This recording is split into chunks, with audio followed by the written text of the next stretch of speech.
Peak. Wow. Cable car is going there, huh? Okay. ಅಂದವೋ ಅಂದವೋ Kannada ನಾಡ ಹೇಳದ Austria ನಾಡು. ಓ ಮೈ god. ಈ ಪರ್ವತಾರೋಹಣ ಮಾಡ್ತಾರಲ್ಲ, ಟ್ರೆಕ್ಕಿಂಗು ಸಖತ್ ಮಜಾ ಇರುತ್ತೆ. ದೈಹಿಕವಾಗಿ ನಮಗೆ ಒಂಥರ ಶಕ್ತಿ ಬರುತ್ತೆ, ಜೋಶ್ ಬರುತ್ತೆ.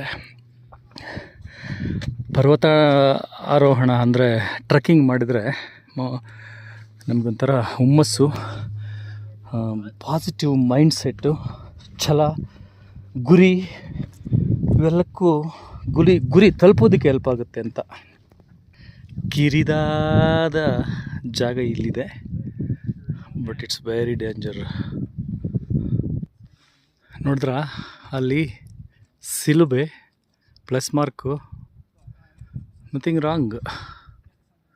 ನೋಡಿ ಇದು ಎಷ್ಟು ಡೇಂಜರು ಅಂದರೆ, ಇಲ್ಲಿ ಇಳಿಲಿಕ್ಕೆ ಪ್ರಯತ್ನ ಪಟ್ಟು ಹುಡುಗ 18 ವರ್ಷದ ಹುಡುಗ ಮೈಕೇಲ್, US ಹುಡುಗ ಇಲ್ಲಿಗೆ ಬಂದು ಇಳಿಯೋಕ್ಕೆ ಹೋಗಿ ಎಕ್ಸ್ಪೈರ್ ಆಗಿಬಿಟ್ಟಿದ್ದಾನೆ. Just 18 years old.